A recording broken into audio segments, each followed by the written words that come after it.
Hi all!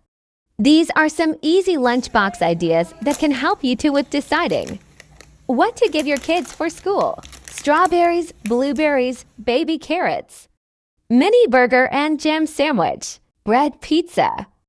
These sandwiches are made of homemade nuggets.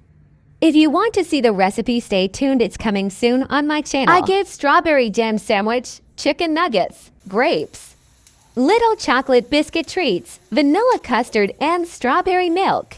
This is lunch number 5. Some more easy and yummy ideas ahead. If you haven't yet subscribed to my channel, do it now. And press the bell icon to receive instant updates.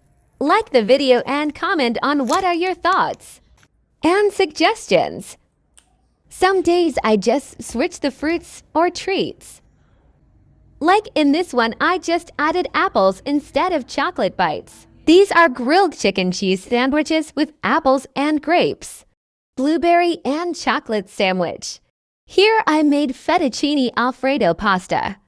The recipe is already on the channel. Chow mein, jam sandwich, and grapes. These are some of the ideas.